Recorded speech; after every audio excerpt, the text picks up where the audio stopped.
Lola Luisito, gumagana bang ginawa mong panggagamot sa aking mister? Nagagawa kong tanggalin ang insektong libakang sa loob ng katawan ng mister mo. Subalit, tingnan mo ang loob ng kanyang balat. Kapag tinuklap ko ang balat na nakatabing sa kanyang mga sugat. Ano yan, Lola Luisito? Bakit parang bahay ng bubuyog ang loob ng kanyang balat? Maraming mga itlog ang nakasiksik sa mga butas. Mga itlog ng insekto na nakuha ko sa kanyang sugat. Baliwala ang ginagawa kong panggagamot dahil nagawa na nilang mag-iwan ng kanilang itlog sa loob. Sakaling pumutok ang mga itlog ng libakang, ay magiging hudyat na yon ang kamatayan ni Nato. Mari, tulong! Maawa ka! Tulungan mo ko! Ano nangyayari sa iyo, Nato? Bakit walang tigil ang kamot mo sa iyong balat? Nagkakasugat ka na dahil sa walang humpay mong pagkamot. Nanunod sa kaloob-looban ng katawan ko ang kati na nararamdaman ko. Nararamdaman ko, Marina, parang mababaliw na ako sa magkahalong kirot at kati. Halika, Nato. Tutulungan kita makatayo. Dadalhin kita sa ospital ngayon din. Oo, Mari, isugod mo na ako sa ospital. Nararamdaman ko na parang malapit na akong mamatay. Taon 1998, San Rafael, Iloilo. Nakahain ng almusal mo, Eunice, kaya wala ka ng dahilan para hindi kumain. Aalis na ako na maaga para maabutan ko ang aking mag-asawang amo. Ikaw na rin ang nagsabi na ngayon ng huling araw na ibinigay sa inyong palugit para sa bayaran. Kahapon pa nga po sana, Nay. Humingi lamang ako ng karagdagang palugit. Ihahatid ko na rin sana kahapon kaso nakalimutan ni Sir Nato na ibigay dahil nagmamadali siyang umalis. Sumaglit ka na lang sa tanghalian para maibigay ko na sa iyo, anak, ha? Opo, pupuntahan ko na lang po kayo mamaya.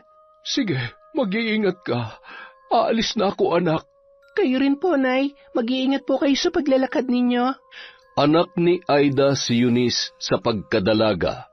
Wala na siyang nakagisnang ama dahil ayon sa kanyang ina, mayroong pamilya ang nakabuntis sa kanya.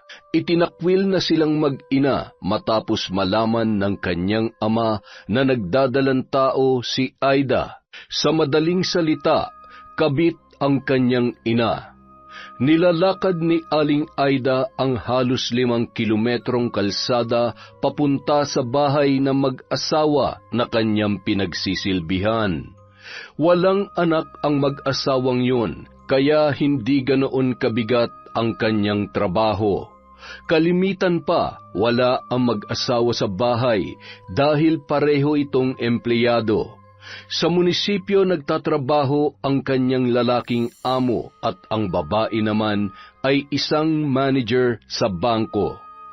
Tinitiis ni Aida ang mahabang lakaran sa umaga at hapon para may ipandagdag sa baon ng kanyang anak. Mababawasan pa ang kanyang sahod kapag pinili niyang sumakay papunta sa bahay ng kanyang amo. Mayroong sariling susi si Aida sa bahay ng mag-asawa para hindi na maabala ang tulog ng dalawa. Magandang umaga, Ma'am Marie. Ang aga mo naman yata, Manang Aida. Sigurado ako na may kailangan ka. Tama ba po? Meron nga po, Ma'am. Nakapagsabi na ako kay Sir Nato kahapon, kaso nagmamadali siyang umalis kaya hindi ko na naipaalala pa. Hay nako, Manang Aida, sa susunod dumiretso ka na sa akin. Alam mo naman si Nato, palagi na lang sabong ang inaatupag niyan. May paniniwala kasi ang mga sugarol na hindi maglalabas ng pera kapag may sabong.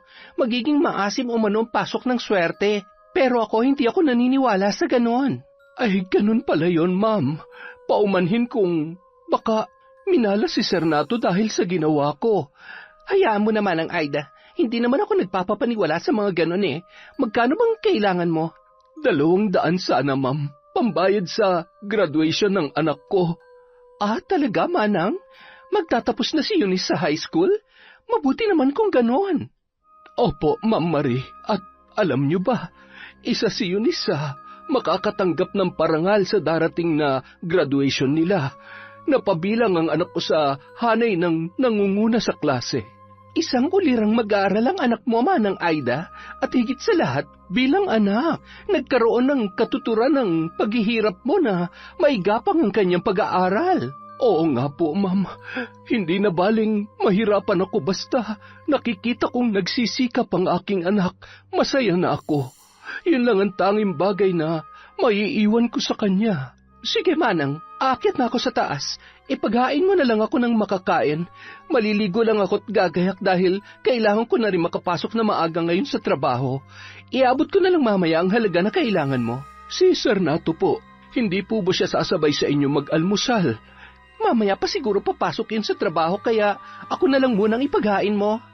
Pagkalipas ng isang oras, narinig ni Aida ang takong ng sapatos na suot ni Marie na pababa sa hagdan. Agad siyang sumalin ng mainit na tubig sa tasa para ipagtimpla ang among babae ng kape. Manang Aida, sabayan mo na akong kumain. Kumain na po ako, ma'am, bago ko umalis sa bahay. Madaling araw pa lamang ay gising na ako para magkape. Sa bagay, nakasanayan ng katawan mo na magising na madaling araw kaya ganon. Pagkatapos ng trabaho mo, Manang Aida, pwede kang umidlip.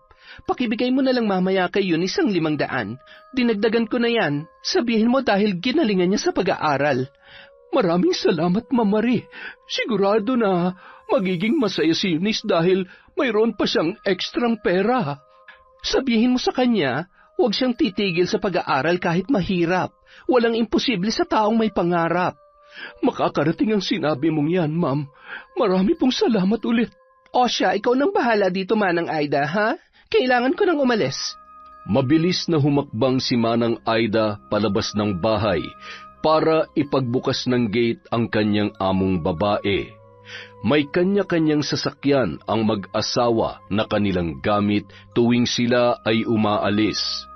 Perpekto ang buhay ng dalawa dahil pareho silang pinagpala sa panlabas na itsura at pati na rin sa karera. Ang kulang na lamang ay isang anak na lalong magbubuklod sa kanilang pagsasama. Makalipas ang ilang sandali, nagluto na si Manang Aida ng tanghalian ng magising si Nato. Nag-uunat pa ito ng kanyang katawan habang malaya na naglalakad sa sala.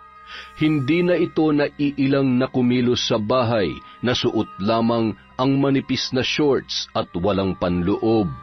Wala namang mali siya kay Manang Aida na makita si Nato sa ganoong ayos dahil parang anak na ang turing niya sa among lalaki. Ikaw talagang bata ka. Magsuot ka nga ng damit. Paano na lang kung may ibang tao dito? Kulang na lang ay sumilip na yung manoy mo sa nipis ng suot mo. Pasensya ka na, Manang. Ganito talaga kaming mga lalaki kapag bagong gising. Palaging galit. Wala namang problema sa akin dahil sanay na ako. Umupo ka na nga lang dun at ipagtitimpla na kita ng kape. Tapos na rin ako sa aking mga gawain. Binuklat-buklat muna ni Nato ang pahayagan habang naghihintay ng kanyang kape. Ganoon palagi ang kanyang ginagawa sa tuwing siya ay magigising. Meron ka bang pupuntahan ngayon? Oo, Manang. Sasaglit ako sa ospital dahil may kailangan akong pirmahan. Nakapili ka na ba ng damit na susuotin mo? Opo naman. Nandun na, nakahanda na. Kakain ka na ba? Ipaghahain kita bago ko umakyat sa taas para plantsahin ang damit na susuotin mo. Sige, Manang. Basta magkakape na lang muna ako bago ako maligo. Hindi halata sa itsura ni Nato ang kanyang edad. Mukha lang siyang magte-30 dahil maalaga siya sa katawan. Walang bisyo at maselan sa kanyang pagkain. Mahilig din siyang magbabad sa gym kaya napapanatili ang matikas na pangangatawan. Napatigil si Nato sa pagbabasa ng dyaryo dahil sa katok na kanyang narinig sa pinto.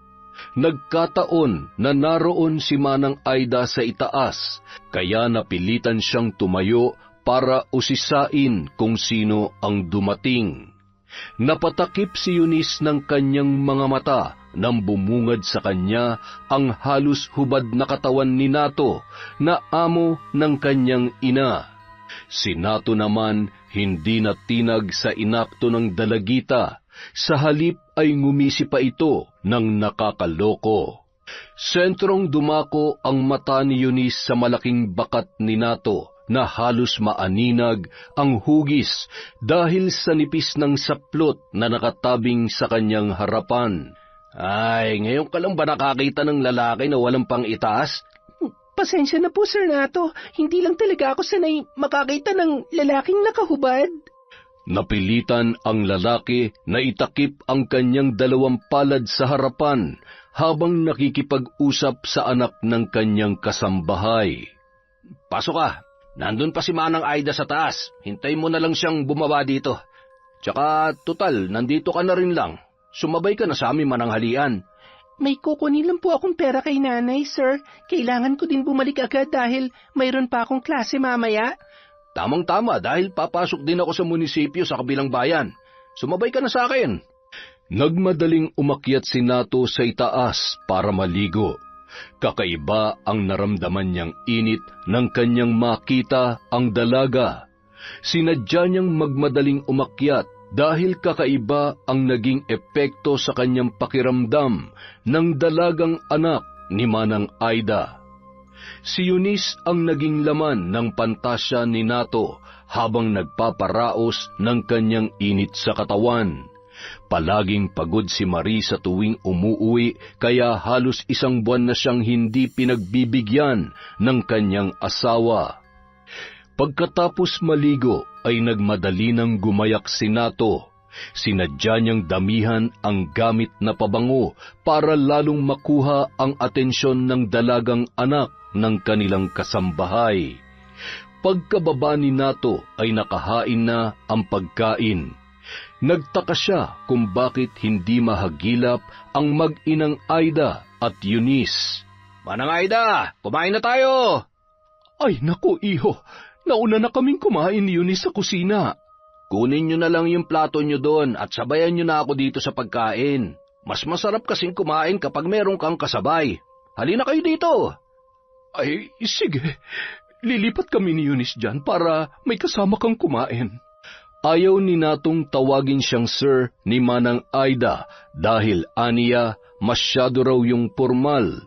Hindi na iba ang turing niya sa kasambahay dahil simula nung magsama sila ni Marie ay kasama na nila ito. Si Marie naman ay mabait pero istrikto pagdating sa trabaho. Nagawa ni Manang Aida na pantayan ang panuntunan ng kanyang mga amo kaya nagkakasundo sila sa maraming bagay. Siya nga pala, Manang Aida, naalala ko may sinabi ka sa akin kahapon. Tama ba? Pasensya na, nakalimutan kitang bigyan bago ako umalis. Ayos na yon, iho. Binigyan na ako ni Ma'am Marie kanina. Ibibigay ko lang naman kay Eunice para pambayad niya sa nalalapit niyang pagtatapos. Ilang taon na ba si Eunice, Manang? Magtatapos na pala siya ng high school? 17 taong gulang na siya. Mapalad ako sa anak ko. Maliban sa mabait ay matalino pa. Isa ang anak ko sa makakatanggap ng karangalang nangunguna sa lahat ng magtatapos. Aba, hindi lang pala maganda tong si Eunice kundi matalino pa. Mapalad ang lalaki na makakatuluyan ng anak mo, Manang Aida. Igagapang ko pa ang kolehiyo ni Eunice, iho. Yun na lang ang maaari kong maiwan sa kanya. Punta mo ako sa opisina sa susunod na linggo. Ipapasok kita bilang scholar ng munisipyo. Makakatanggap ka pa ng allowance mula sa aking opisina para hindi na problemahin ni Manang Aida ang pag-aaral mo, Eunice. Talaga, sir? Hindi ko po tatanggihan ang alok nyo. Sige na. Bilisan mo nang kumain at nang makaalis na tayo. Magiging malaking tulong sa pag-aaral ng anak ko ang inaalok mo, iho. Ngayon pa lamang ay nagpapasalamat na ako sa iyo. Hindi na kayo iba sa akin, Manang Aida. Sino ba naman ang magtutulungan kundi tayo-tayo din lang, di ba? Pagkatapos kumain ay nagyaya na si Nato na umalis. Inihatid naman sila ni Manang Aida hanggang sa garahe. Sumakay si Eunice sa likuran ng sasakyan dahil nahihiya itong tumabi sa amo ng kanyang ina. Dito ka na sa harapan umupo, Eunice. Mapagkakamalan akong driver mo niyan. Ang ganda-ganda mo pa naman. Nahihiyang binuksan ni Eunice ang pintuan ng sasakyan para lumipat sa unahan. Hindi nakaligtas sa paningin ni Nato ang inasta ng dalaga na sadyang mahiyain. Ay nako, pwede ba huwag ka na mahiya sa akin? At saka, hindi naman ako nangangain ng tao. Pasensya na, sir. Hindi lang talaga ako sanay na makisalamuha sa mga katulad ninyo. Nabigla si Eunice nang hawakan ni Nato ang kanyang kamay. Pinisil-pisil pa ito ng lalaki, dahilan para hatakin ng dalaga. Pinapakalma lang kita. Halatang halata kasi na grabing tensyon ang nararamdaman mo. Huwag kang kabahan kapag akong kaharap mo, ha? Pasensya na kayo, sir. Hindi po kasi ako sanay na may lalaking humahawak sa kamay ko eh. Lumaki ako na walang nakagisna na ama kaya naging ganitong pakiramdam ko. Nobyo, sa edad mo sigurado ako na marami kang manliligaw, lalong-lalo na sa kagandahan mong yan. Opo, meron po akong nobyo, sir, pero mataas po ang respeto niya sa akin. Matagal din ang inabot bago ko naging kampante na makasama siya. Ibig sabihin ay wala ka pang karanasan? Karanasan sa ano po, sir? Wala. Kalimutan mo na ang sinabi ko. Paminsan-minsan, nahahalata ni Eunice na dumadaplis ang kamay ni Nato sa kanyang hita. Ipinagsawalang bahala niya na lamang yun dahil hinahawakan nito ang kambyo ng sasakyan habang nagpapatakbo. Napapansin din niya na napapadalas ang paglunok ni Nato habang nagmamaneho ng sasakyan. Pagparada ay nagmadaling lumabas si Eunice. Aminado ang dalaga na may kakaiba sa pakikitungo sa kanya ng amo ng kanyang ina. Eunice, sandali lang. Ayos na po ako dito, Sir Nato. Maraming salamat po sa paghatid. Idagdag mo na to sa binigay ni Manang Aida. Alam ko na marami kang kailangang bilhin para sa paparating na pagtatapos mo. Nag-aalangan si Eunice na tanggapin ang 2,000 na iniaabot sa kanya ni Nato. Nako, sobra-sobra na po ang halagang ibinibigay nyo, Sir Nato. Pasensya na pero hindi ko po ito matatanggap. Tanggapin mo na. Gusto mo ba na magtampo ako sa'yo? Tutal kusang loob ko naman na binibigay. Wala akong hinihinging kapalit niyan. Sige na, tanggapin mo na dahil kailangan ko nang umalis. Maraming salamat po. Mag-iingat po kayo sa pagmamaneho. Aasahan kita sa opisina ko sa susunod na linggo, ha? Ipapasabi ko na lang kay Manang Aida kung anong araw ka pupunta sa opisina. Salamat po ulit, Sir Nato. Matamis na ngiti ang iniwan ni Nato bago muling pinaandar ang makina ng kanyang sasakyan. Sinundan na lamang ng tingin ni Eunice ang papaalis na si Nato bago pumasok sa kanyang paaralan. Sino yan, Eunice? Pamilyar sa akin ang mukha ng lalaking yun ah. Si Sir Nato yon, amo ni nanay. Empleyado siya ng munisipyo sa kabilang bayan. Oo nga, tama. Sa MSWDO, siyang boss doon. Inaalok nga ako na maging scholar sa kolehiyo eh. Pinapapunta ako sa susunod na linggo sa kanyang opisina. Ay nako, mag-iingat ka sa lalaking yun dahil balita ko, mahilig daw yun sa mga dalaga. Lalong-lalo na yung katulad mo na maganda at makinis ang balat. Siguro naman kahit papano may respeto siya kay nanay. Matagal nang naninilbihan sa kanila ang nanay ko. Hindi ko rin siya lubusang kilala, basta mag-iingat ka lang sa kanya. Sakaling makaramdam ka ng kakaiba sa pakikitungo niya sa'yo, dumistansya ka na kaagad. Ang mga ngaso na gutom ay hindi mamimili ng kanyang biktima. Basta tugma sa kanyang panlasa, agad niya yung susunggaban. Ayan na naman tayo sa malalalim mong palaisipan, Joseph eh. Pumasok na nga lang tayo sa loob. Halika sa kantin, ililibre kita ng paborito nating kwek-kwek. Uy, talaga? Ililibre mo ako sa kauna-unahang pagkakataon? Pasensya na, ngayon lang ako nagkaroon ng extra eh. Alam mo naman ang sitwasyon namin ni nanay. Oo naman, memoryado ko ng kwento ng buhay mo, kaya naiintindihan kita. Kaya masasabi ko na ikaw ang best friend ko. Hanggang sa makarating sa opisina ay hindi nawaglit sa isipan ni Nato ang nararamdaman niyang pagnanasa sa anak ng kanyang kasambahay. Ganoon si Nato kapag may tumatak sa kanyang isipan na makakagising sa natatangi niyang pagnanasa. Aminado siyang may kakaiba sa kanyang ugali dahil kapag may natipuhan siyang babae, hindi yun basta-basta mawawala sa kanyang isipan. Ilang dalaga na ang kanyang nabuntis at sapilitang ipinalalaglag ang sanggol na nabubuo sa kanilang sinapupunan. Ganoon ang nagiging kalakaran sa tuwing magbubunga ang kanyang kahayupan. Naturingan siyang huwaran na kawani ng kawang gawa, pero ang totoo ay ginagamit niya lang ang tanggapan para mapagtakpan ang kanyang gawain. Pagkatapos ng klase ay agad na umuwi si Eunice para ibalita sa kanyang nanay ang pagbibigay sa kanya ni Nato ng malaking halaga. Anak, binigyan ka ni Nato ng pera kaya kailangang meron siyang makita na binili mo. Sapat na ang 500 na ibinigay mo, Nay.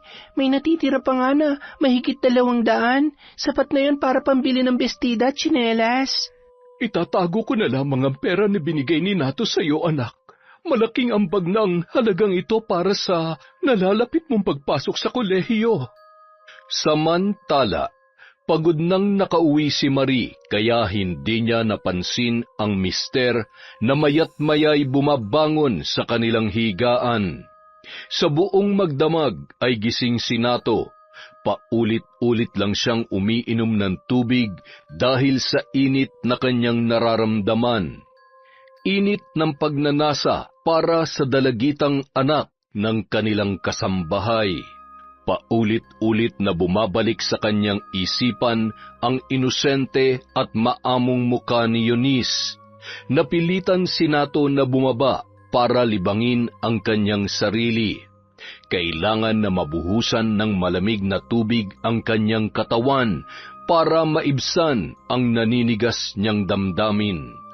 Bandang 5:30 ay dumating si Manang Aida. Nagtaka ang babae kung bakit gising na ang kanyang among lalaki.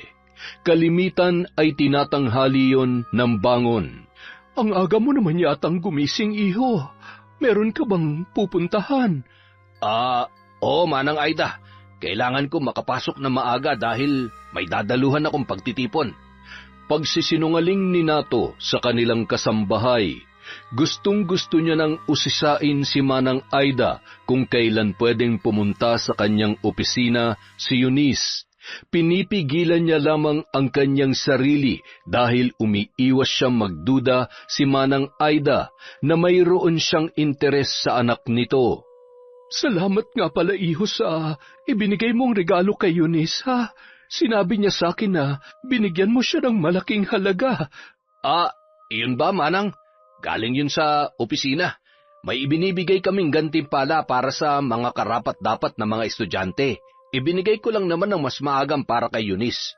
Huwag mo na lang banggitin kay Marian tungkol sa bagay na ito, ha? Makakaasa ka, iho. Nagtatanong nga si Eunice kung kailan siya pupunta sa opisina mo. Sabik na talagang batang yun na pumasok sa kolehiyo. Mabuti naman, Manang Aida't nabanggit mo. Bukas sabi mo sa kanya, pwede na. Mga bandang 4:00 ng hapon para maisabay ko na lang siya pauwi. Ay, sige, iho. Asahan mo na pupunta si Eunice sa opisina mo bukas. Sigurado na matutuwa ang batang yon kapag ipinaalam ko sa kanya. Sige, Manang Aida. Akyat na ako sa taas at baka magising si Marie. Hahanapin ako nun kapag wala ako sa tabi niya. Pakidamay mo na nga rin pala ako sa agahan at sa pagtitimpla mo ng kape, ha? Iba ang inaasahan ni Nato na mangyayari sa pagpunta ni Eunice sa kanyang opisina. Sinadya niyang papuntahin ang dalaga ng alanganing oras para magkaroon siya ng sapat na pagkakataong masimulan ang kanyang plano. Gagamitin ni Nato ang hangarin ng dalaga na makatapos sa pag-aaral para makuha niya ang kanyang gusto. Nato, himala yata na sumabay ka sa akin mag-almusal. Anong napapanaginipan mo nakaraang gabi? Hindi ko na maalala. Pero kailangan kong pumasok na maaga ngayon dahil minamadali na ako ni Mayor na matapos ang payroll sa makakatanggap ng ayuda. Alam mo na, gagamitin sa eleksyon. Ayun! Tapos pumayag ka naman na gamitin ang opisina mo para mamili ng boto? Hindi naman pamimili ng boto yun. Gusto lang ni Mayor na tumatak sa kanilang isip na mula sa kanyang liderato ang natatanggap nilang ayuda. Ibang klase ka rin no? Mula naman yun sa buwis na binabayaran nating lahat. O siya, sige na. Tama ka na, Marie. Alam ko na kung saan pupunta ang usapang ito. Gustuhin ko naman na sumalungat sa kagustuhan ni Mayor. Wala naman ako magagawa. Ayon nga sa kasabihan na kapag mahirap maglayag sa malaking alon, magpaanod ka na lang kung ayaw mong tumauban sinasakyan mong bangka. Kung sa bagay, kailan pa ba naging malinis ang politika sa Pilipinas? Ang pakiusap ko lang sa iyo nato, ibigay niyo ang ayuda sa mga taong karapat-dapat at kailangan makatanggap ng tulong. Yun nga ang gusto kong mangyari kaya inuuna kong mga taong malalapit sa akin. Bukas nga nakatakdang pumunta si Eunice sa opisina para sumalang sa pagsasala. Nagbibigay nga ako ng scholarship sa hindi ko kakilala, kay Eunice pa kaya na anak ni Manang Aida. Kailangan pa ba talagang sumalang si Eunice sa screening? Hindi pa ba sapat na patunay na walang katuwang si Manang Aida sa pagpapalaki sa kanyang anak? Isa pa nato, matalino si Eunice, kaya karapat-dapat talaga silang mag-ina na makatanggap ng tulong mula sa gobyerno. Bahagi lang naman ng proseso ang pagdadaanan ni Eunice. Mahirap na baka sabihin ng mga empleyado sa departamento ko na mayroon akong kinikilingan. Baka gayahin pa nilang ganong sistema. Sa bagay, may punto ka naman doon. Pagkatapos mag-almusal ay naghiwalay na ang mag-asawa para pumasok sa kani-kanilang trabaho. Pagdating ni Nato sa kanyang opisina ay agad na kumunot ang kanyang noo. Mabilis niyang hinatak ang isang dalagita na halata ang nakaumbok na tiyan. Agad niyang binuksan ang pinto ng kanyang sasakyan at pasalampak na isinakay ang dalagita. Pinaharurot ni Nato ang pagpapatakbo, papalayo sa kanilang opisina. Anong ginagawa mo rito, Janine? Sinabihan na kita na huwag mo akong pupuntahan sa opisina. Balak mo pa yatang dungisan ng pangalan ko Binigyan na kita ng pera para lubayan mo ako.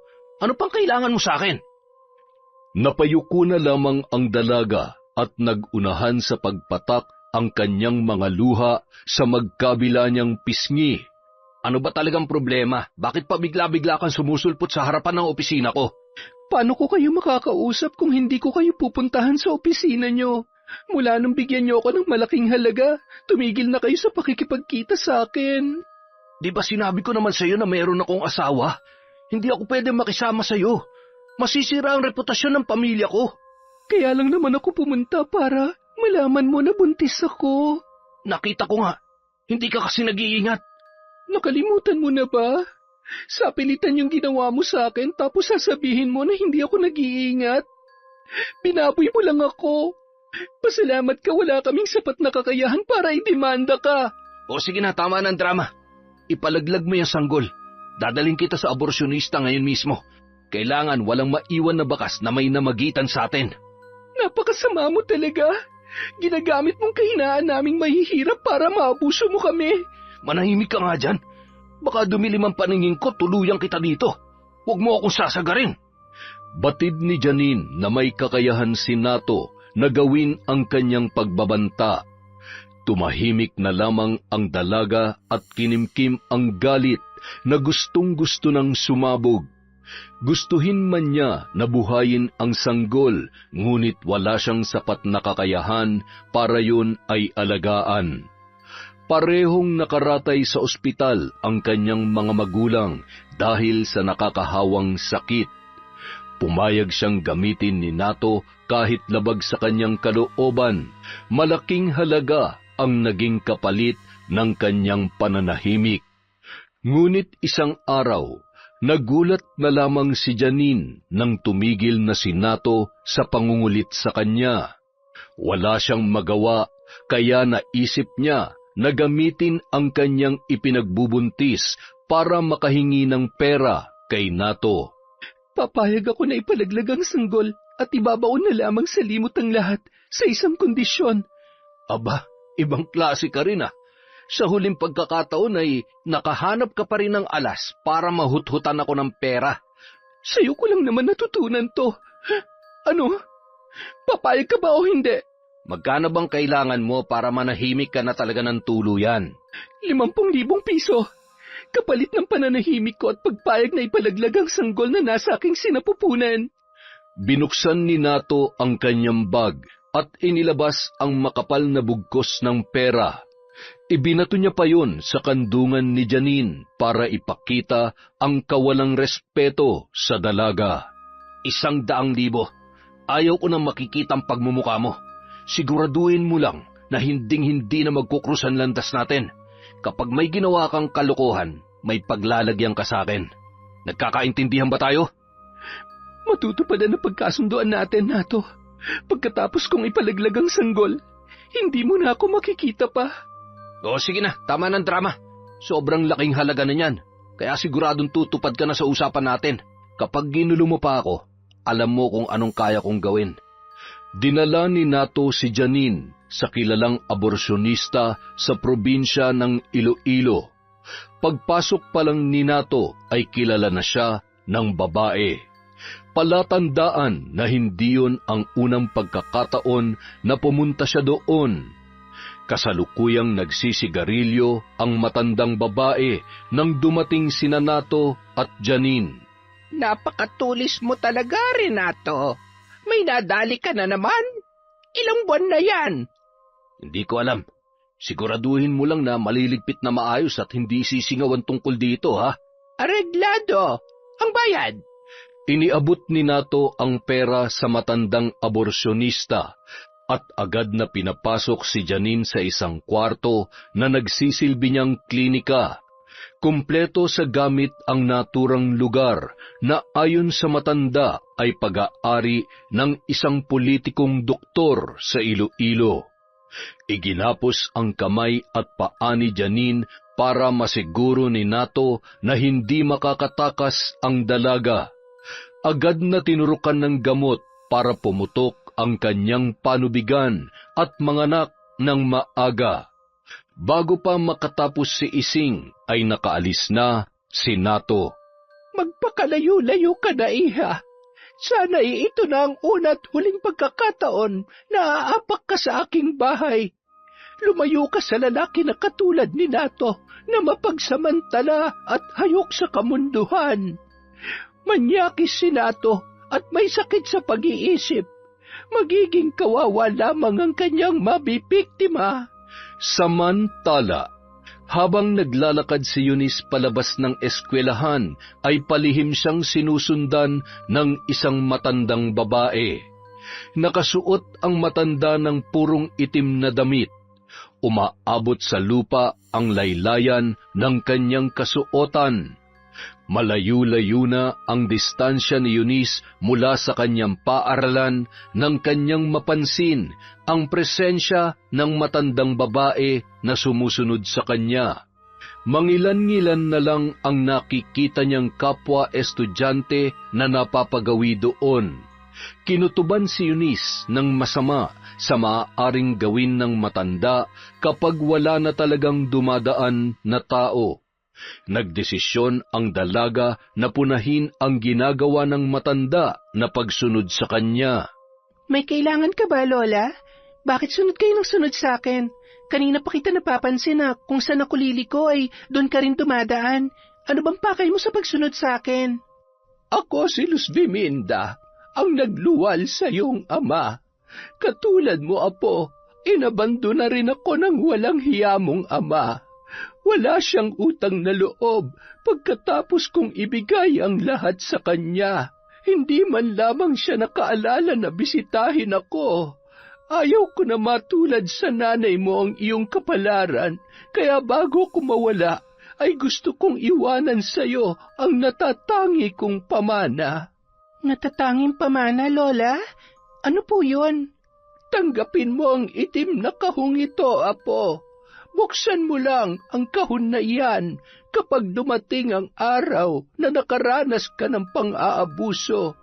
May sapat na kakayahan ang kahon para ikaw ay may pagtanggol. May nakalakip na liham sa kahon na yan na maaari mo lamang mabasa kapag dumating na ang pagkakataong iyon. Pwede kang sumama sa amin, Lola ni Nanay. Kami na mag-aalaga sa inyo. Magiging sagabal lamang ako sa buhay ninyong mag-ina. Gusto ko lang maibigay sa'yo ang pamana ko habang may sapat pa akong lakas. Sigurado na ito na ang huling pagkakataon na tayo ay magkikita. Mag-iingat ka, Apo. Malupit ang mundo, kaya sana'y magpakatatag ka. Magsasalita pa sana si Eunice, ngunit nang iangat niya ang kanyang muka ay wala na ang matandang babae sa kanyang harapan. Mabilis na isinilid ng dalaga sa dala niyang bag ang kahon na kulay itim, at dumiretso na siyang naglakad pauwi sa kanilang bahay. Alam niya na naroroon na ang kanyang ina. Malayo pa lamang si Eunice ay agad na nahagip ng kanyang paningin ang isang pamilyar na muka. Matyaga itong nakaupo sa harap ng kanilang bahay.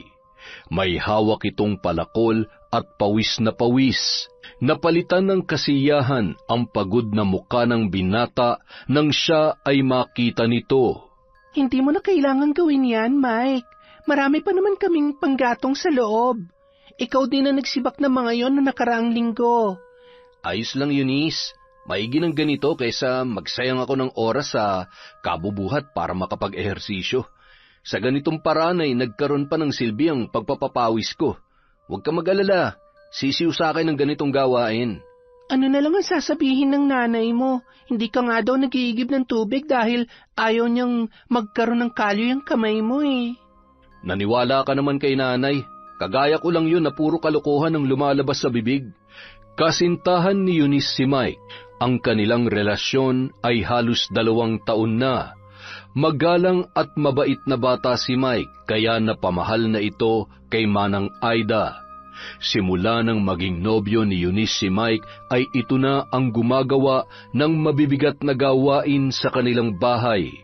Halos araw-araw itong pumupunta sa kanila pagkatapos ng kanyang klase. Halika, Mike. Anak, magmerienda muna kayo. Ay nako, nag-abala pa po kayo, Nanay Aida. Busog po ako.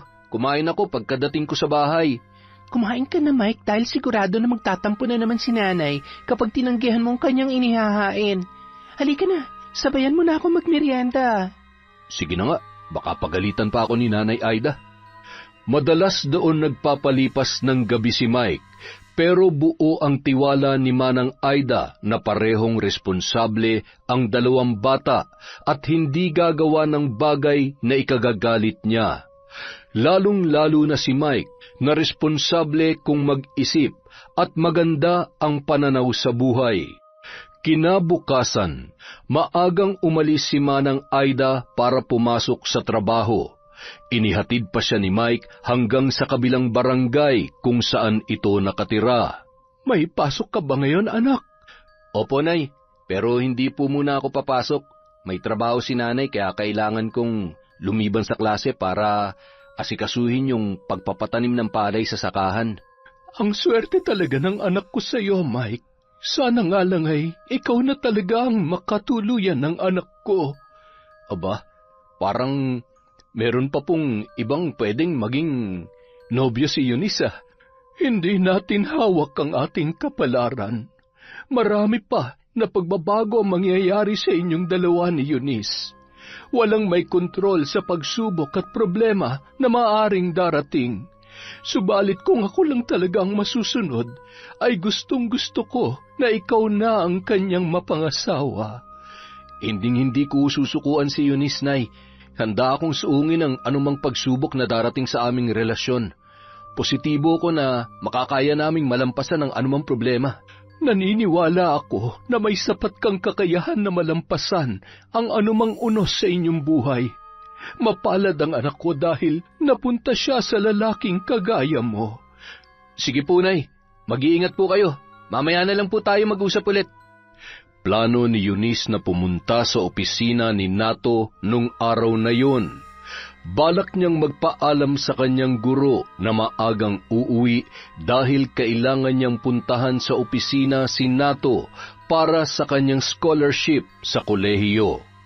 Hindi naman nag-atubili ang kanyang guro na payagan siyang makauwi ng maaga. Sa kabilang bayan pa ang opisina ni Nato, kaya kailangan pa niyang sumakay ng 2 beses sa jeep. Sinadya ni Eunice na umalis na maaga para may sapat siyang oras sa pagbibiyahe. Pagdating niya sa opisina ni Nato ay pinaghintay pa siya ng tauhan ng lalaki. Mahigit 1 oras siyang nakaupo sa bulwagan kung saan may nakapila na katulad niya na humihingi ng tulong at ayuda sa opisina ni Nato. Bandang 4:30 nang ipatawag siya ng lalaki na pwede na siyang pumasok sa opisina nito. Pagkapasok pa lamang ni Eunice ay naramdaman niya na ang nanunuot na lamig sa kanyang katawan. Napakalamig ng hangin na ibinubuga ng aircon sa kanyang opisina na halatang sinadya ni Nato. Nagtaka si Eunice dahil pagkapasok niya ay nakasando na lang si Nato at nakasuot ng jogging pants sa loob ng kanyang opisina. "Halika, tuloy ka, Eunice. Umupo ka." Salamat po, Sir Nato. Hindi talaga ako humaharap sa mga pumupunta dito, Eunice. Ngayon lang ako nagpapasok ng hindi empleyado sa opisina ko. Espesyal ka, kaya pinadiretso na kita dito sa loob ng opisina. Salamat naman po kung ganon, Sir Nato. Ano po ang kailangan para makakuha ng scholarship? Sa totoo lang, para lang naman sa formalidad, kaya pinapunta kita dito sa opisina.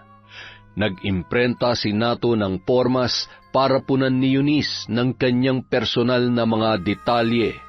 Iniabot niya sa dalaga ang napakaraming papel na halatang sinadyang damihan para siya ay magtagal. Ganito po ba talaga kadami ang kailangan kong sagutan, Sir Nato? Bakit? May problema ba, Eunice?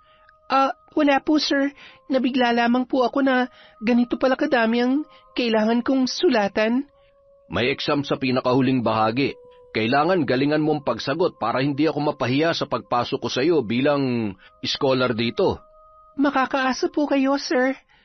Iniwanang mag-isa ni Nato si Eunice sa kanyang opisina.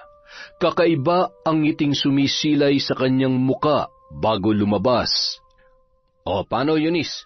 Maiwan muna kita dito sa loob ng opisina ko, ha? Babalikan na lang kita mamaya kapag tapos mo ng sagutan lahat yan. Sige po, Sir Nato. Salamat po ulit. Ang totoo, gusto lamang ni Natong masiguro na walang taong matitira sa loob bago simulan ang kanyang balak kay Eunice. Nang makalabas ang huling empleyado sa kanyang opisina, ay agad siyang bumalik sa kanyang silid. O ano, Eunice? Nahihirapan ka bang sumagot sa exam? Hindi naman po, sir. Sa katunayan, patapos na po ako. Sinadya ni Natong idikit ang kanyang malapad na dibdib sa batok ng dalaga. Naaamoy niya na ang gamit na pabango ng dalagita na lalong nagpadagdag sa init na kanyang nararamdaman. Bahagyang napadistansya si Eunice nang maramdaman niya ang pagdikit ng katawan ni Nato sa kanyang batok.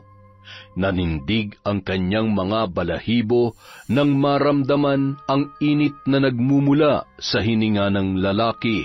Sir Nato, may problema po ba? May takot na saad ng dalaga. Mukhang naiilang ka yata sa akin, Eunice. Hindi naman po sa ganon, sir. Hindi lang talaga ako sanay na may dumidikit na ibang katawan sa aking balat. Napakaswerte naman ng nobyo mo, Eunice. Huwag naman po kayong ganyan, Sir Nato. Kinakabahan po ako sa inyo eh. Bakit ka naman kakabahan? Mabait naman akong tao, lalo na kapag magandang kaharap ko. Sir Nato, pwede bang ilayo niyo yung katawan niyo sa akin? Kinakabahan po ako. Baka po hindi ko matapos tong exam na binigay niyo sa akin. Nanginginig si Eunice sa takot nang maramdaman niya ang nakabukol sa harapan ni Nato na bumubunggo sa kanyang tagiliran. Nasa 8 gulang na ang dalaga para maunawaan ang ginagawa ng lalaki. Nakayakap na si Nato sa kanyang balikat at naririnig niya ang mabilis na paglunok nito ng kanyang laway. Huwag naman po sana kayong ganyan, Sir Nato. Maawa po kayo sa akin. Naiiyak na saad ni Eunice, dala ng matinding takot nang biglang pumasok ang matandang empleyado sa opisinang yun. Mabilis na lumayo si Nato sa tabi ng dalaga at umakto na walang nangyayari. Akala ko ba, Manong, ay nakauwi ka na? Ano pang ginagawa mo dito? Pauwi naman na talaga ako. Kaso narinig ko ang paghikbi ng dalagang kasama mo. Anong ginagawa mo sa kanya? Sagutin mo nga ako. Wala akong ginagawa sa kanya, Mang Bartolo. Anak ng kasambahay ko si Eunice. Umiiyak lang siya dahil nagmamakaawa na tulungan ko siyang makapagpatuloy ng kanyang pag-aaral. Huwag mo nga akong pinaglololoko na to. Sabihin mo yan sa taong hindi nakakaalam ng ugali mo.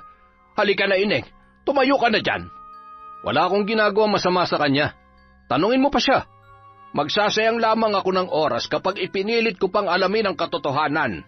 Alam ko naman na hindi ka aamin. Kilalang kilala na kita, Nato. Sinamahan ni Bartolo na makalabas si Eunice at pinasakay ng tricycle para makauwi sa kanilang bahay. Ineng, sabihin mo sa magulang mo ang nangyari. Kailangan na malaman niya ang kahayupang ginagawa ni Nato. Maraming salamat po, Sir Bartolo. Sigurado na may nangyaring masama sa akin kung hindi kayo dumating. Pasensya ka na, Ineng. Isang hamak na driver lamang ako sa munisipyo. Wala akong sapat na otoridad para banggain si Nato. May pamilya din ako na umaasa sa akin. Ito lang ang pinagkukunan namin ng kabuhayan. Pangako, Sir Bartolo, hindi kayo madadamay. Sa halip ay kailangan ko pang magpasalamat dahil naglakas loob ka na tulungan ako. Nagmadali namang sumakay si Nato sa kanyang kotse at pinaharurot ang takbo noon. Dumiretso siyang umuwi sa kanilang bahay para maabutan si Manang Aida.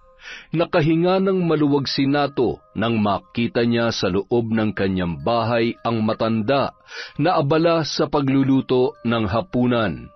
Ang aga mo yatang nakauwi, iho. Masama ba ang pakiramdam mo? Hindi naman po, Manang Aida. Maaga lang natapos ang trabaho ko kaya naisipan kong umuwi na maaga. Gusto kong magliwaliw saglit dahil halos buong araw akong abala sa dami ng kailangan tapusin sa opisina. Ay, ganun ba? O ano, gusto mo ba ng merienda o mainom? Hindi na, Manang Aida. Gusto kong mamasyal. Ihatid na kita sa inyo para makalanghap ako ng sariwang hangin. Tutal, mamaya pa naman uuwi si Marie. Sigurado ka ba, iho? Malayo ang aking bahay. Sa kaloob-looban ako ng probinsya nakatira. Yun na nga ang gusto ko, Manang Aida. Ang makalanghap ang baga ko ng sariwang hangin. O ano, tapos ka na ba dyan? Alis na tayo. Huhugasan ko lang ang ginamit ko sa pagluluto at pwede na tayo agad umalis. Nanibago si Manang Aida dahil sa tagal niyang naninilbihan sa mag-asawa ay yun ang kauna-unahang pagkakataon na pinaglaanan siya ni Nato ng oras na ihatid pauwi sa kanyang bahay. Hindi naman nagduda si Manang Aida sa lalaki dahil buo ang tiwala niya doon. Eunice, hindi ako papayag na sirain mong pangalan ko na matagal kong inalagaan. Hindi ako magdadalawang isip na patayin kayo mag-ina sakaling magkamali ka magsumbong sa nanay mo. Saad ni Nato sa kanyang sarili habang inihahanda sa kanyang bag ang baril na kargado ng bala. Samantala, nananatiling tuliro si Eunice habang lulan ng tricycle papauwi. Nakalimutan niya nang itanong sa kanyang ina ang tungkol kay Luz Viminda na umano'y kanyang lola sa kanyang tatay. Pati ang tungkol sa kahon na kulay itim ay nalimutan niya na ring usisain kung ano ang laman. Itinago niya muna yun sa tukador dahil sa presensya ni Mike nang siya ay dumating. Buo sa loob ni Eunice na ipagtapat sa kanyang ina ang tungkol sa ginawa ni Nato sa kanyang pagpunta sa opisina ng lalaki. Subalit ganun na lang ang kanyang takot nang makita ang nakaparadang sasakyan na pag-aari ni Nato. Pagpasok niya sa loob ay bumungad sa kanyang paningin si Nato na nakaupo sa kanilang sala. Anong ginagawa mo dito? Binibisita ka. wag ka magkakamaling sabihin sa nanay mo ang tungkol sa nangyari sa opisina. Sinisiguro kong pareho kayong mabubura sa mundo kapag ginawa mo yun. Napatras si Eunice sa kanyang kinatatayuan nang makita ang baril na nakasukbit sa bewang ni Nato. Nilapitan pa siya nito para ibulong sa kanya ang pagbabanta. Uubusin ko ang bala ng baril na to kapag nagkamali ka, Eunice. Walang halaga ang buhay niyo mag-ina kumpara sa pangalan na matagal ko nang inaalagaan. Tandaan mo yan. Inilapat pa ni Nato ang baril sa mukha ni Eunice para lalo itong masindak sa ginagawa niyang pananakot. Si Eunice naman hindi napigilan ang kanyang kaba at nagsimula ng umiyak. Patakbong umakyat ang dalaga sa loob ng kanyang silid para maitago ang kanyang pag-iyak sa kanyang nanay. Iyo, nakita mo ba si Eunice na dumaan? Narinig ko na parang may tumakbo papunta sa itaas. Oo, Manang Aida. Mukhang masama ang pakiramdam kaya nagmadaling umakyat sa itaas. Pagpasensyahan mo na si Eunice, ha? Mahihain talaga ang batang yon. Hindi sanay makihalubilo sa maraming tao. Wala akong problema, Manang Aida. Hayaan mo na siyang magpahinga dahil siguradong maraming ginawa yun sa school, lalo na't patapos na ang huling taon niya sa high school. Ay, teka nga pala. Gusto mo ba maghapunan? Ipaghahain kita. Pagpasensyahan mo na lamang kung ano ang meron kami. Ay, Manang Aida naman, wag na po. Pauwi na rin si Marie. Sigurado na magtatampo yun kapag hindi ko sinabayan sa hapunan. Ayos na bang pakiramdam mo? Kung hindi na kita mapipigilan ay mag-iingat ka na lang sa pagmamaneho pag-uwi. Hindi na kita maihahatid sa labas dahil kailangan ko pang akyatin si Eunice sa itaas. Pakisabi na lang, Manang Aida, kay Eunice na seryoso ko sa sinabi ko sa kanya, ha? Hindi ako nagbibiro, kanyo. Alam nyo naman kung anong katayuan ko sa buhay. Ano bang sinabi mo sa kanya? Hindi yata kita maintindihan.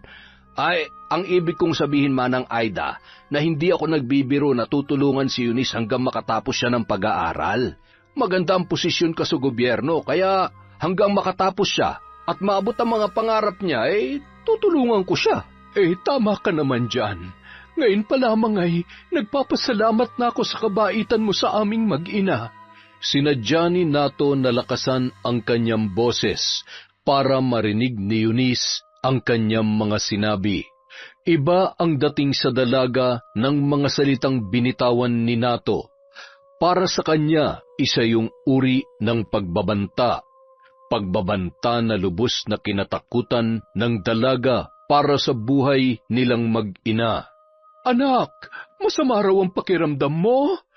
Masakit lang ang puson ko, Nay. Malapit na kasi akong datna ng buwanan kong dalaw. Ibibili na lamang kita ng soft drinks para mas mapabilis ang paglabas niyan. Wag, Nanay. Pahinga lang ang kailangan ng nararamdaman ko. Hindi lang ako sanay na magbiyahe ng matagal. Anak, may problema ka ba? Alam ko na meron kang problema. Kilalang kilala na kita. Nag-away ba kayo ni Mike?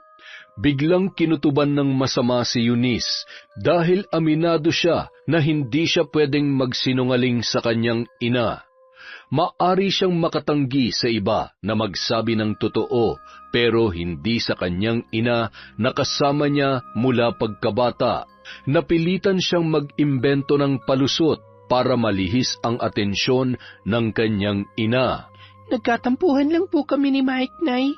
Nagkasagutan po kami kaya sumama po ang loob ko. Ay naku anak, huwag mong hayaan na tumagal pa ang tampuhan niyo ng batang yon. Sigurado naman ako na hindi niya sinasadya sakaling nagkasamaan kayo ng loob. Sayang ang ilang taon na pinagsamahan ninyo sakaling tumuloy sa hiwalayan ang inyong problema. Huwag po kayo mag-alala, maliit na tampuhan lang po yon. Kailangan lang namin ng maikling panahon para makapag-isip. Ay, sige anak, maiwan na kita. Sumunod ka agad sa ibaba para makapaghapunan na tayo, ha? Panibagong hamon na naman ang susuungin natin bukas, kaya kailangan na may sapat tayong pahinga. Sige po, Nay. Susunod po ako sa baba. Magpapalit lang po ako ng damit. Nakahinga ng maluwag si Eunice nang tuluyan na siyang nilubayan ng kanyang nanay Aida. Tahimik ang mag-ina habang kumakain ng hapunan. Naintindihan naman ni Manang Aida na mayroong pinagdadaanan ang kanyang anak.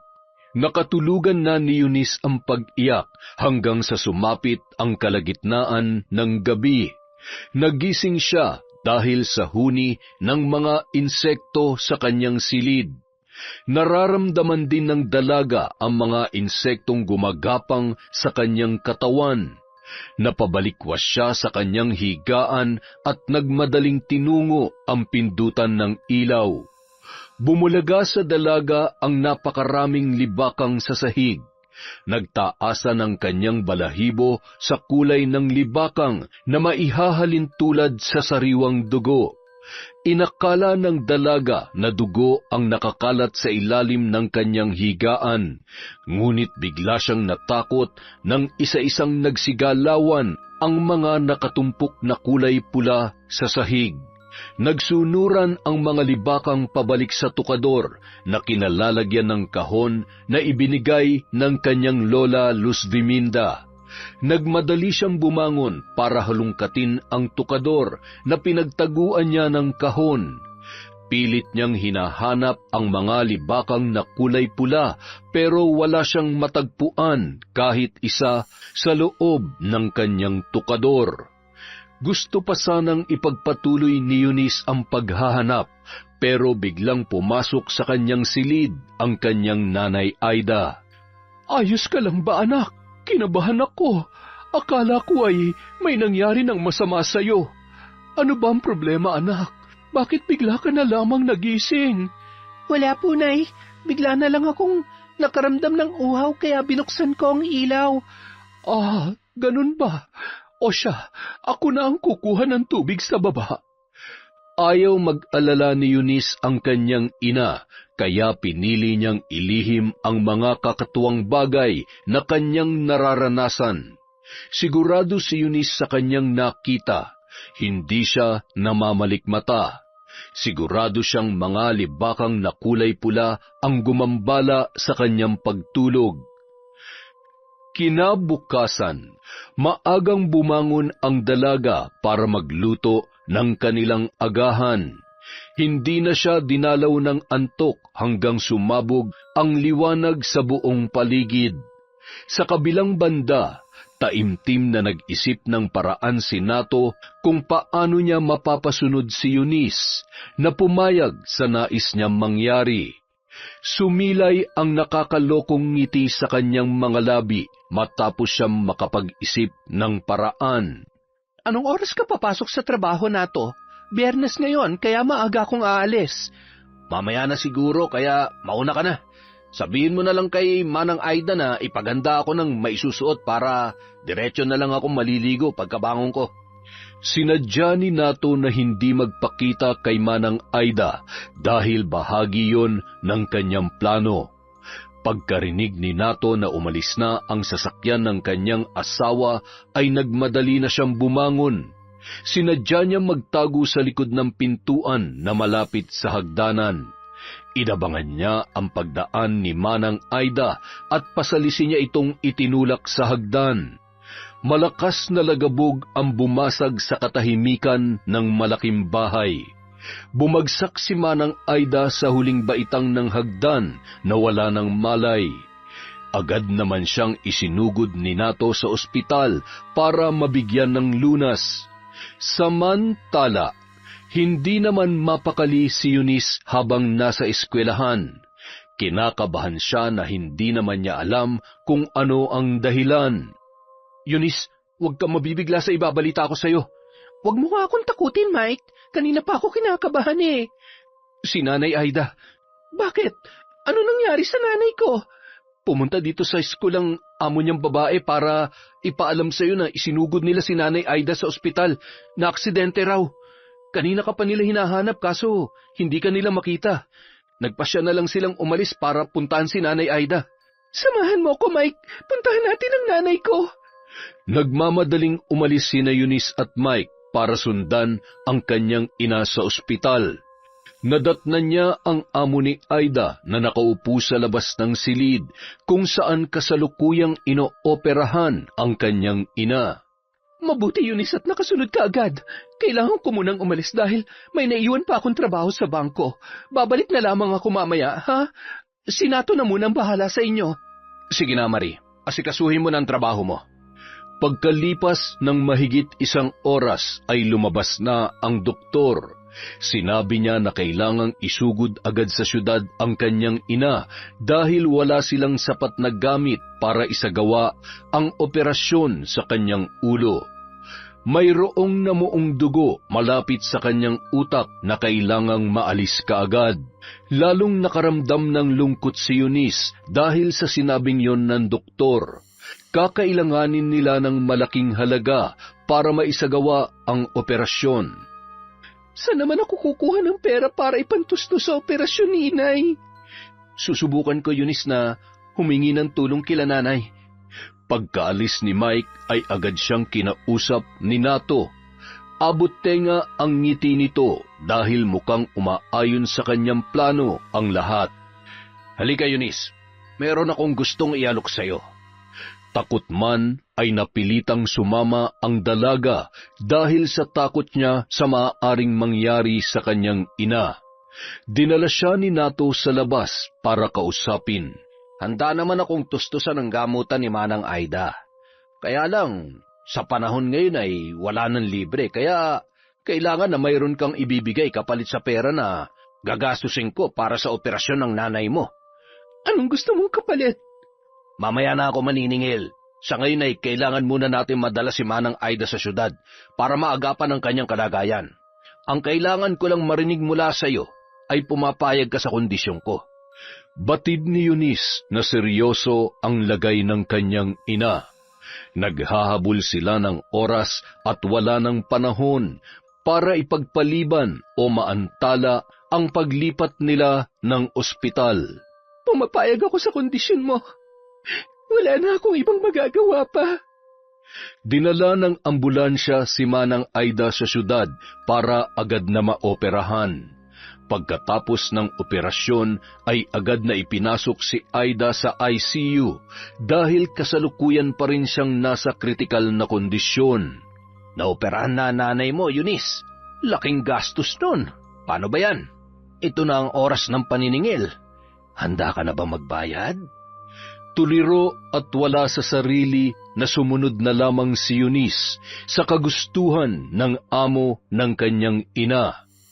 Dinala ni Nato ang dalaga sa isang motel at paulit-ulit na ginalaw. Halos magdamag siyang nagpakasasa sa murang katawan ng dalaga.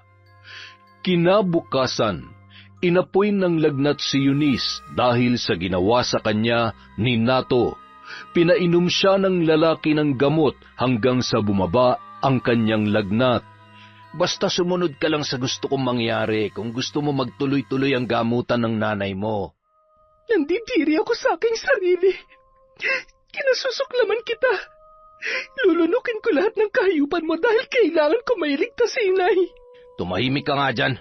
Huwag na huwag kang gagawa ng bagay na makakasira sa akin. Hindi lang kayo mag-ina makakaya kong burahin sa landas ko kung hindi pati ang bagito mong nobyo. Demonyo ka! Ang katulad mo hindi dapat ginagalang at binibigyan ng respeto. Sabihin mo na kung anong gusto mong sabihin. Pero kapag ako napuno sa'yo, may kalalagyan kayong lahat sa akin. Itatak mo yan sa makitin mong utak. Nagpaulit-ulit ang kahayupang ginagawa ni Nato kay Eunice. Labag man sa kanyang kalooban ay kailangan niyang lunukin ang lahat ng ginagawa sa kanya alang-alang sa kanyang ina. Sa loob ng ilang linggo, halos 5 beses siyang pinagsamantalahan at paulit-ulit na ginamit ni Nato hanggang sa dumating ang trahedya na lubos na kinatatakutan ng dalaga. Inatake sa puso si Manang Aida at agad na binawian ng buhay sa ospital.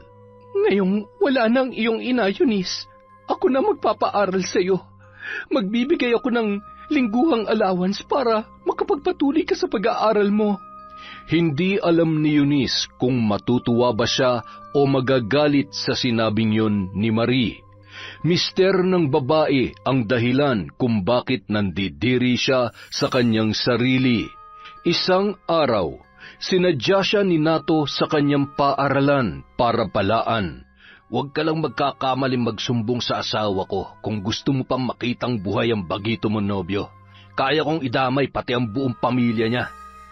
Diyan ka naman magaling eh. Ang abusuhin ng katulad namin na mahihina. Umalis ka na! Pagkalipas ng ilang buwan, nakaramdam ng kakaibang pagbabago si Eunice sa kanyang katawan. 5 buwan na siyang hindi dinadatnan ng buwanang dalaw.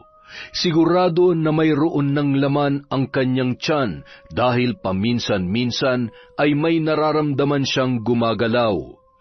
Naglakas loob si Eunice na ipagtapat sa kanyang matalik na kaibigan ang lahat na nangyari sa kanya. Hindi lang ikaw ang naging biktima niya, kundi marami pa. Isang pinsan kong si Janine na nakaranas ng pang-aabuso sa kanya. Katulad mo, Eunice, kahirapan din na nagtulak sa kanya para patusin ang inaalok ng Mang Nato na yun. Dinala ni Joseph si Eunice sa kanyang pinsan para personal silang magkausap. Isinalaysay ni Janine kay Eunice ang kanyang masaklap na karanasan sa kamay ni Nato. Pagkauwi ay naalala ni Eunice ang sinabi ng kanyang lola Luz Viminda. Nagmadali siyang halungkatin sa tukador ang itim na kahong ibinigay sa kanya ng matanda. Nagulantang si Eunice sa laman ng kahon na yun. Isang garapon na mayroong mga insektong libakang na kulay pula. Isang libreta na mayroong nakalimbag na mga dasal. Mga kwintas na mayroong nakaguhit na mata. Isang bugkos ng sinulid na kulay pula at luyang itim.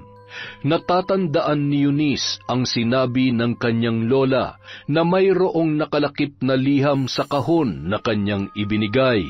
Nang basahin niya ang sulat ay naging malinaw na ang lahat.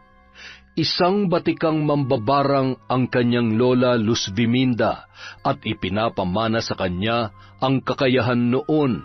Nabanggit ng matanda sa liham na nakasulat sa libreta ang ritual kung paano niya mapapagana ang kanyang kakayahan.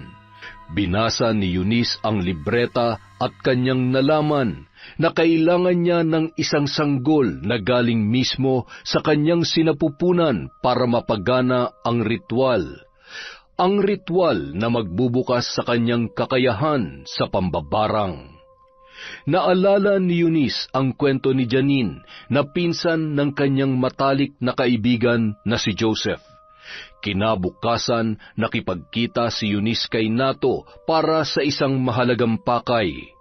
Eunice, hindi ko inaasahan na muli ka magpapakita sa akin. O ano, nasabik ka ba sa ginagawa natin? Sabihin mo lang dahil handa naman akong pagbigyan ka. Ang taas naman ang tingin mo sa sarili mo. Hinding-hindi ako magkaka-interes sa isang demonyong katulad mo. Narito ako para ipaalam sa'yo na nagbungang kahayupang ginawa mo sa akin. Kailangang ikaw ang gumawa ng paraan para mawala ang bakas mo. Aba, palaban ka na ngayon ah. Sino mag-aakala na ang isang mahinhin at mahiyaing babae ay magiging matapang at palaban? Ikaw ang nagturo sa akin, Nato, kung paano maging matatag laban sa katulad mo. Magkano bang kailangan mo para tumahimik ka? Hindi ko na kailangan ng pera mo. Gusto ko lang mawala ang lahat ng bagay na magpapaalala sa akin sa kahayupan mo, lalong-lalo na ang sanggol sa sinapupunan ko na nagmula sa dugot laman mo. Mabuti naman at malinaw sa iyong lahat. Dinala ni Nato si Eunice sa aborsyonista para ipalaglag ang sanggol na nasa kanyang sinapupunan. Umaapak na sa 6 na buwan ang sanggol, kaya buong bata na yun. Agad naman itong kinuha ni Eunice para dalhin pa uwi. Paghihiganti ang nangingibabaw sa puso't isipan ng dalaga, kaya hindi niya naramdaman na mahabag o maawa sa sanggol na kanyang dinadala. Si Mike naman ay walang kaalam-alam sa pinagdadaanan ng kanyang nobya. Naramdaman niya lang ang pagiging malamig ng dalaga sa tuwing sila ay magkakasama. May galit ka ba sa akin, Eunice? Pasensya ka na kung wala akong nagawa nung panahon na kailangan mo ng tulong. Hindi ako galit sa iyo, Mike. Maraming nangyari simula nung namatay si nanay. Wala kang kasalanan kaya huwag mong sisihin ang sarili mo. Hindi ko kasi maintindihan kung bakit biglang nagbago ang pakikitungo mo sa akin. Hindi ka naman ganun dati. Marami nang nangyari sa akin, Mike. Sirang-sira na ako. Hindi na ako nararapat sa isang katulad mo. Teka muna, sandali lang, hindi kita maintindihan. Sabihin mo nga sa akin, ano ba talaga nangyari sa'yo, maliban sa pagkamatay ng nanay mo? Hindi naman basta-basta ka na lang magbabago ng ganyan. Naging emosyonal ang pag-uusap sa pagitan ng magkasintahan na sina Mike at Eunice. Hayop talagang lalaking yun. Alam mo ba, nito ko lang nalaman na siya palang tatay ko. Katulad mo, biktima rin ng nato na yun ng nanay ko. Batid ko na maaaring kamuhian mo ko dahil dumadaloy sa ugat ko ang dugo ng taong sumira sa buhay mo. Hindi ko maaaring kamuhian ng tao na ang tanging ginawa ay mahalin ako. Ako dapat ang humingi ng kapatawaran dahil pumayag akong madumihan ang aking sarili. Labis ang pagpapahalaga at respeto na ibinigay mo sa akin, Mike. Pero pumayag akong mawala ang lahat ng yon sa isang iglap lang. Ipinangako ko kay Nanay Aida na hinding-hindi kita susukuan. Nangako ako na mamahalin kita, ano man ang mangyari. Walang magbabago sa pagmamahal ko sa iyo. Ano man ang balak mo, Eunice, sasamahan kita. Kakampi mo ako sa lahat ng laban mo. Hinintay ni Eunice ang araw ng Martes na nakasulat sa libreta kung kailan maaaring isagawa ang ritual. Nagsindi ang dalaga ng itim na kandila at binuksan ang garapon na mayroong laman na insektong libakang. Isinambit niya ang dasal na nakasulat sa libreta. Habang inuusal ni Eunice ang orasyon ay itinataas niya ang sanggol na galing mismo sa kanyang sinapupunan. Pagkatapos mabigkas ni Eunice ang dasal ay dinukot niya ang puso ng sanggol na wala ng buhay. Nagsigapangan ang mga insektong libakang sa buong katawan ni Eunice, papunta sa kanyang dalawang kamay na punong-puno ng dugo. Nilantakan ng mga insekto ang puso ng sanggol na dinukot ng babae sa kanyang walang buhay na anak. Napahiyaw si Eunice sa sobrang galit habang unti-unting inuubos ng mga insekto ang puso ng kanyang anak. Hindi pa nakuntento ang mga insekto sa puso ng sanggol, kaya isinunod nila ang katawan noon. Mabilis na naubos ng mga libakang ang malambot na katawan ng bata. Samantala, nananahimik lamang si Mike sa isang sulok habang nasasaksihan ang ginagawa ng kanyang nobya. Ano nang susunod mong plano? Ngayong nagawa mo ng ritual na nakasulat sa libreta ng lola mo. Sisimulan ko na ang paghihiganti kay Nato na punot dulo ng paghihirap ko. Gawin mo ang tanging bagay na magpapalaya sa puso mo na punong-puno ng galit. Noong mismong araw na yon, isinagawa ni Eunice ang pambabarang kay Nato. Buong-buo sa loob niya na kitilin ang buhay ng lalaking sumira sa kanyang kinabukasan. Marie, tulong! Maawa ka! Tulungan mo ako! Ano nangyayari sa iyo, Nato? Bakit walang tigil ang kamot mo sa imbalat? Nagkakasugat ka na dahil sa walang humpay na pagkakamot mo. Nanunuot sa kaloob-looban ng katawan ko ang katinaking nararamdaman. Marie, parang mababaliw na ako sa magkahalong kirot at kati. Halika, Nato. Tutulungan kita makatayo. Dadalhin kita sa ospital ngayon din. Buti pa nga, isugod mo na ako sa ospital. Nararamdaman ko na parang mamamatay na ako sa tindi ng katig ito. Nato, anong uri ng insektong nakasiksik sa higaan mo? Ngayon lang ako nakakita ng ganitong uri ng insekto sa buong buhay ko. Tingnan mo rin ang likod ko. Kanina pa ako may nararamdamang gumagalaw dyan. Ay, Diyos ko! Nato, tinadtad ng butas ang likod mo ng mga insektong yon. Sumuot pa sila sa loob.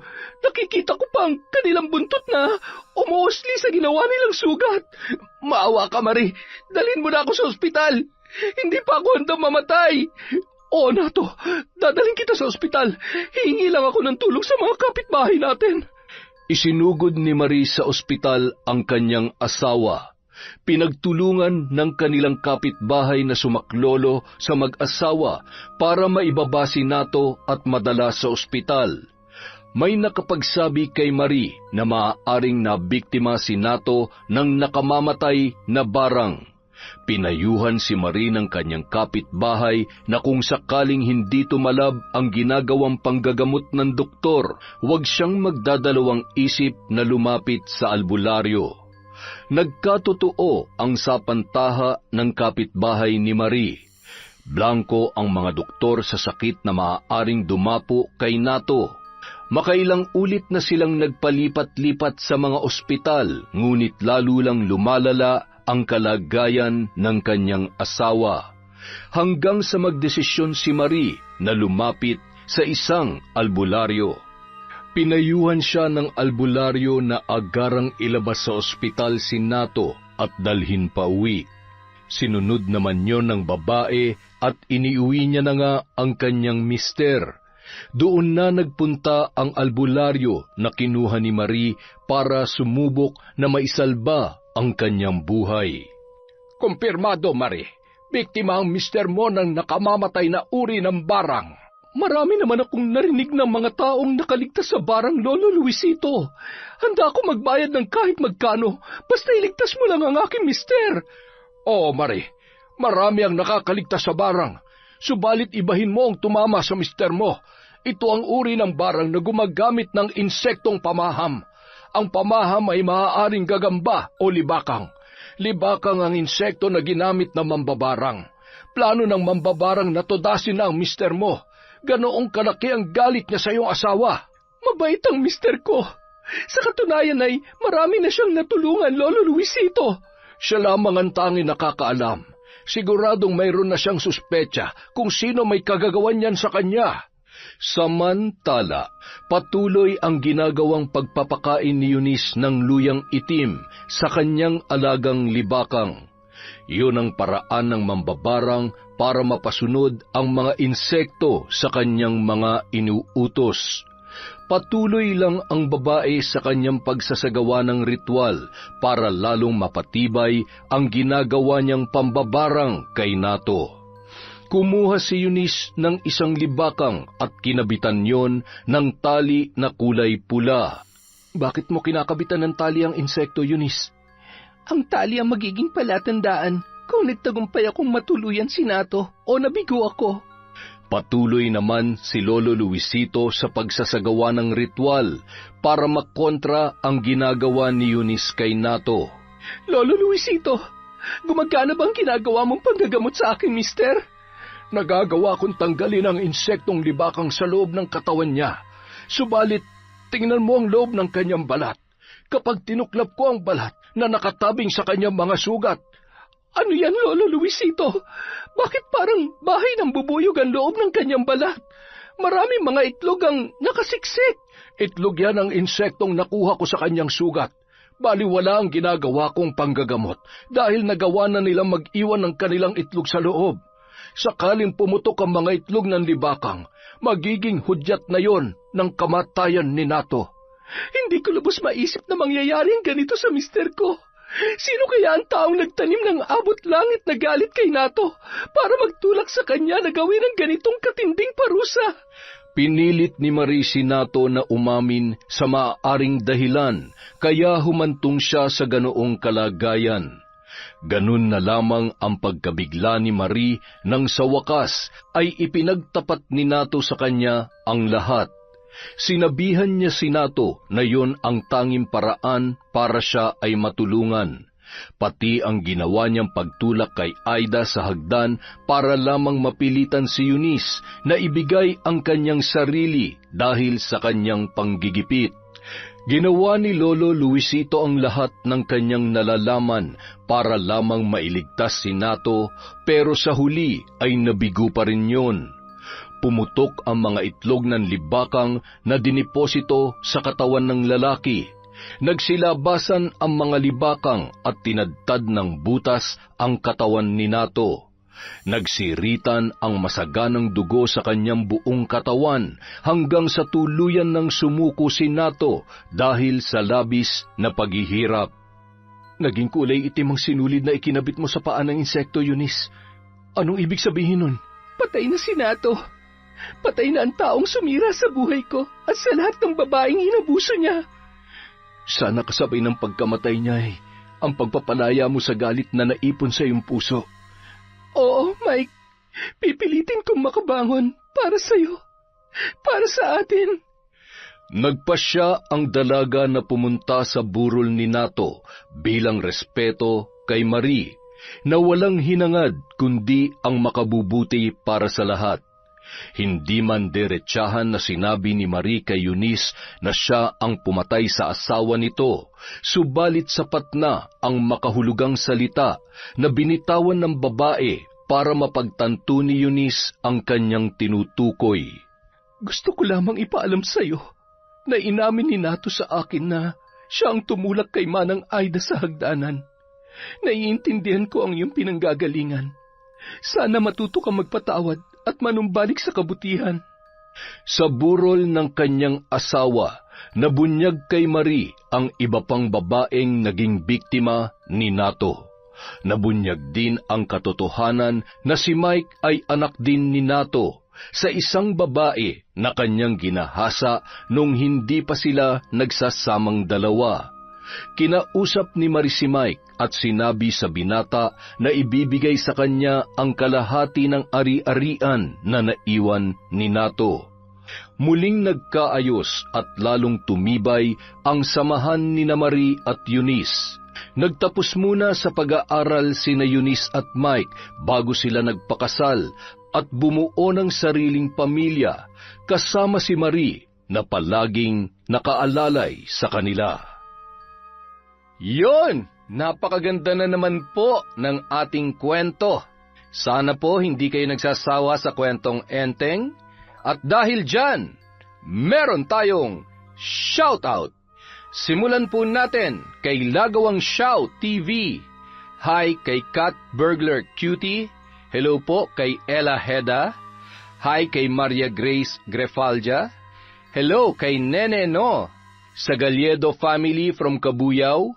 Hello po kay Virginia Belay, kay Alfreda Alano, hi kay Lydia Lopez, kay Brethart Vahelidad, sa Naong family from Alma Naong na nasa Kuwait. Hi po kay Russell Matsumoto ng Aichiken, Gamagori, Japan. Hello po kay Genevieve Virtusio from KSA, kay Cherry Mukbang ASMR, kay Lodgin Flores and Lores family from Tugbungan, Zamboanga City, kay Hana Maylin Sesgundo. Hello po kay Kurt Mina, kay Rachel Ignacio, kay Yachin Tamashiro, Pangit mo Pakilamera from UAE, Rayoso Puhawan Valdez Cacalda family from Corazon Cacalda of San Mateo, Rizal, JC Bella Prudenciado na nasa Italy, at sa asawa niyang si Bella Ampatuan Suner na nasa Qatar.